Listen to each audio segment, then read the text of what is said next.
conking sky.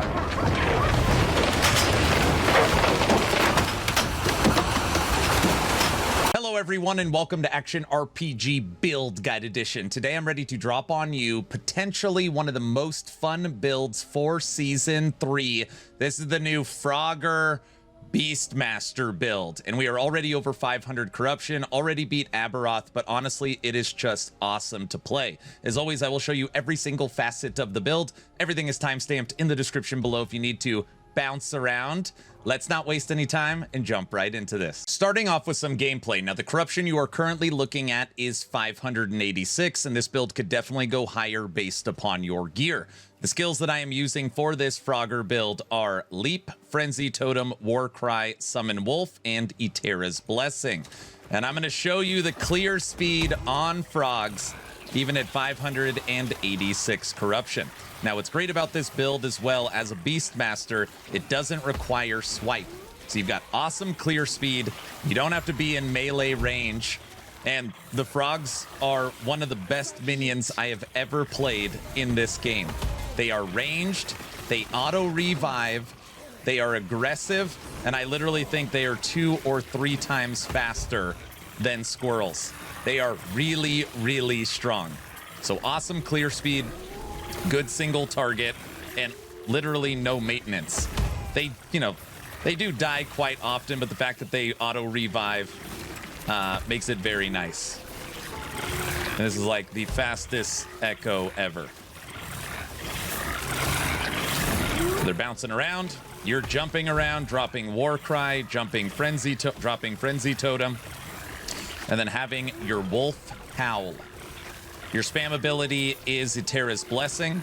You're buffing your frogs, and you're making healing totems. So it basically gives you infinite healing. We can come up here to our Rift Beast. Jump out of there. And the Rift Beast didn't get off any attacks. Let me show you T4 Julra.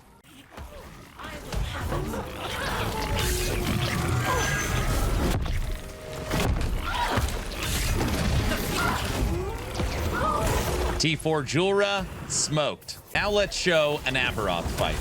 So obviously we got to beat the guards. They are no problem. I probably should have mentioned too, if you want to come by Aaron Action RPG on Twitch, I could show you how bad my gear is I'm currently using. There is lots of headroom on this build. Dude, the frogs look so cool. All right, Abby time.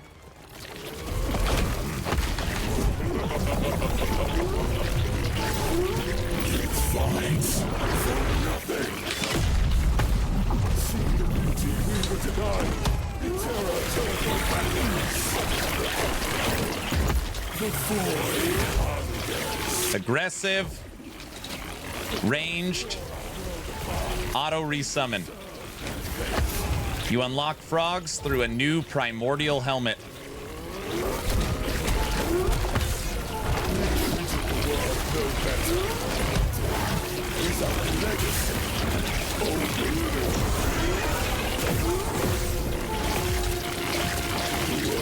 Final phase.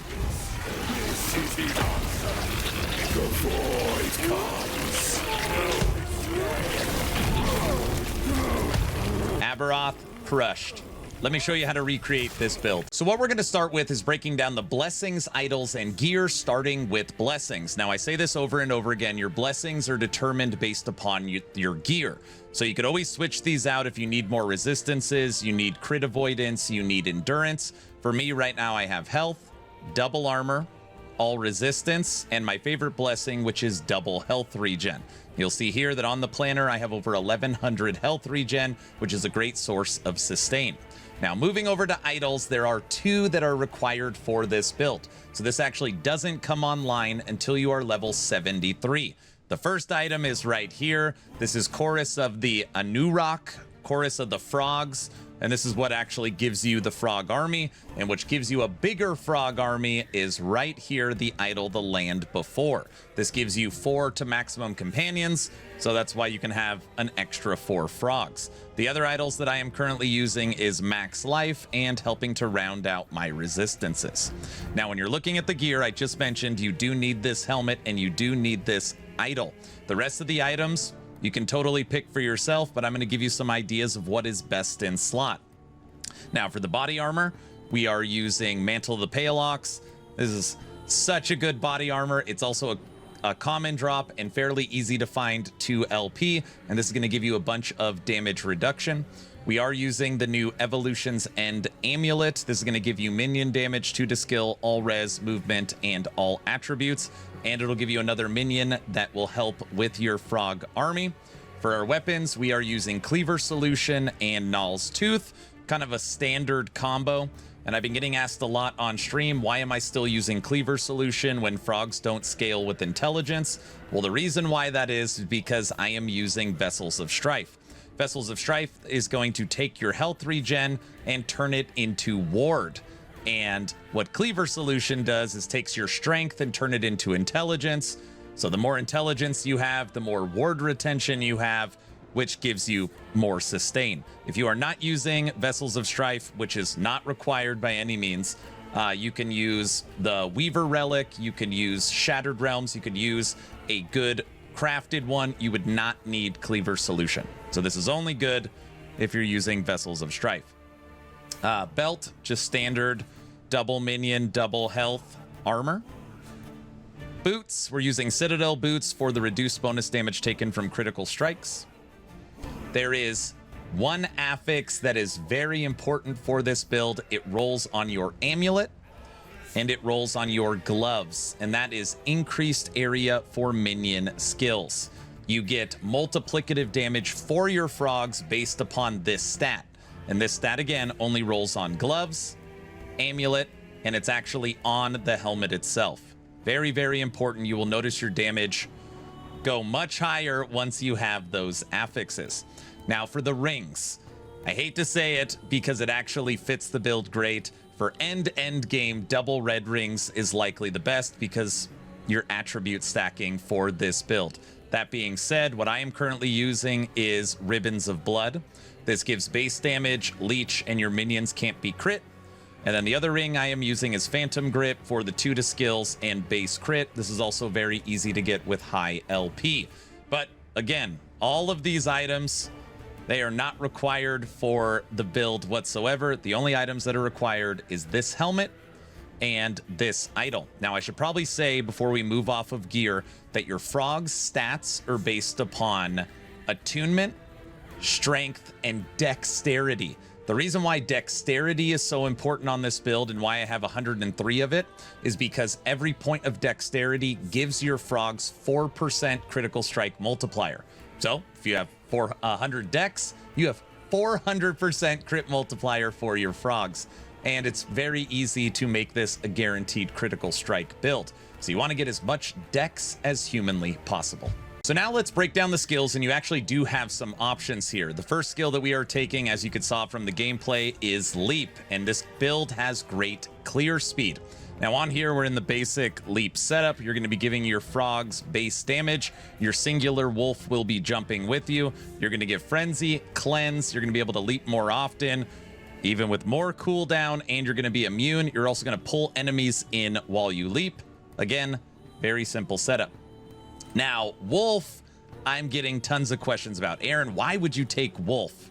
Now, normally you would have 11 frogs, but I've given up 1 frog for 1 companion. And the reason why that is that Wolf can howl.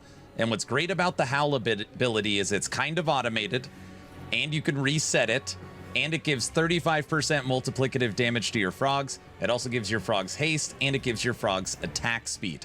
And as we're streaming, I'm making a joke that it's kind of like the pack leader. So it's helping manage your frogs, and it works really, really well. It's also very tanky because it dodges a lot of attacks. Your wolf. The wolf also does one other thing. We're going to jump Etera's Blessing. We'll come back to it. Inside of Frenzy Totem, Your wolf node right here, while Frenzy Totem is active, your wolf's howl also grants critical strike chance to your allies at 250%. So when you combine wolf with Frenzy Totem, the wolf is giving 35% multiplicative damage, 10% attack speed, haste, and 250% crit strike chance. That is why the frogs are basically a guaranteed crit. That mixed with attunement base gives it crit. Very, very good. It works very well. When you move over to Warcry, what's great about this build is we are not using swipe, so you don't have to worry about any of the berserker effects. We are taking cleanse, another 100% to critical strike chance. We're pulling enemies in, we are getting haste, and then the wolf has a cold tag. So on Warcry, it's going to give the wolf 100% chill chance. So you're also going to be chilling enemies as well with your wolf. Now, the 5th skill, Atera's Blessing. I've tested putting Cocaine Bear in this build. I tested using what everyone's doing with the Maelstrom and the boots, and I honestly just don't like it. So your 5th skill, you could literally put in whatever you want. I have chosen Atera's Blessing. Now, Atera's Blessing is going to guarantee make a healing totem. So it's basically like a free potion, whatever you want. It is very, very convenient for sustain. But also, if you spam Atera's Blessing on your frogs, you're going to boost their attack speed and their movement speed. And even though the frogs are jumping all over the place when they're fighting single targets, they are normally in a cluster or group. So I'll just spam Atera's Blessing on the frogs to just super boost them. They even get like bigger. So this one, you could pick whatever you want, but I really like Atera's Blessing. Those are the skills. Last but not least, let's talk about the passive tree. And this passive tree is very different than other Beastmasters, where normally you are going into the new aspects. Frogs are not companions, which means they do not benefit from aspects. So I'll take you through each tree. Now on the base Primalist tree, again, you are stacking attributes. So you want attunement, you want strength, we are taking added life, and we are dual wielding. Now, we did test only using one weapon and a Bastion of Honor. If you feel like your damage is amazing and you are struggling with survival, you can take this point out and put on a shield. So just know that that is an option. We also have 5 points into Cornered Beast for the additional damage reduction. Now we'll go to Shaman next. On here, we are taking the attunement and the physical penetration for your minions. And I also put 1 point in Tempest form just to give shared chill chance. It gives your frogs some chill chance. I think it's value added. Moving over to Druid, we're getting endurance and armor and minion armor. And on here, again, since we are stacking attributes, we put everything into Druid prowess. Now moving over to Beastmaster. Again, normal Beastmaster trees, you see this whole bottom tree filled out because you want aspect of the shark. For this build, you do not want that. We're taking Yersin Strength for strength and damage reduction. We're going all in on aspect of the board to keep yourself alive. We're giving attack speed to our frogs, health regen to ourselves, and again, stacking strength. On this build, I mentioned earlier that you want as much dexterity as possible for critical strike multiplier. It also works perfectly with this new node Predator, where you have shared critical strike multiplier per 2 dexterity. So it's not nearly as good as what the frogs normally get, but it's still added crit multiplier as well. Base melee damage, boost your aspect of the boar, an extra frog, and remember, people are like, I'm missing 1 frog, you have more than me. And most of the time it's because they don't have this. With at least 100 combined strength and dex, you have an additional companion. So you got to make sure you're hitting that requirement. And then 10 points right here, level to your minions. And this is just minion health, your base health, and helps you with your critical strike. Now, before we move on, I just want to show something really quickly. This build planner is not outrageous to make. I really mean that. You will see here that from pushing endgame content, our resistances are maxed. We have almost 5,000 life. Armor, 71% at 6,600. 1,100 health regen. Awesome endurance. 90% reduced bonus damage from critical strikes. And your Vessel of Strife is going to be giving you probably around 2,000 to 2,500 ward. And you are getting damage reduction from your Pale Ox, damage reduction if you're rocking red rings, damage reduction from Yersin Strength, damage reduction from Cornered Beast, and damage reduction from doubling up on Aspect of the Boar. You are unbelievably tanky. All right, everybody, that's the build guide. What do you think of my new Frogger build? Could this potentially save Season 3? Will this bring the fun back? Let me know your thoughts in the comment section below. Please like, share, and subscribe. Of course, only if you think I've earned it. If I haven't earned it, I'm going to work harder for you. Check out my new website, actionrpg.com. We are currently updating it for Season 3. It's kind of in its alpha beta state, but the website continues to get better and better. And don't forget to join the Discord. Over 5,500 action RPG enthusiasts. We do game giveaways, movie nights, game nights. It's an awesome place to hang out. Discord link is in the description. I'm done. Hopefully you're entertained or at least learned something. Aaron.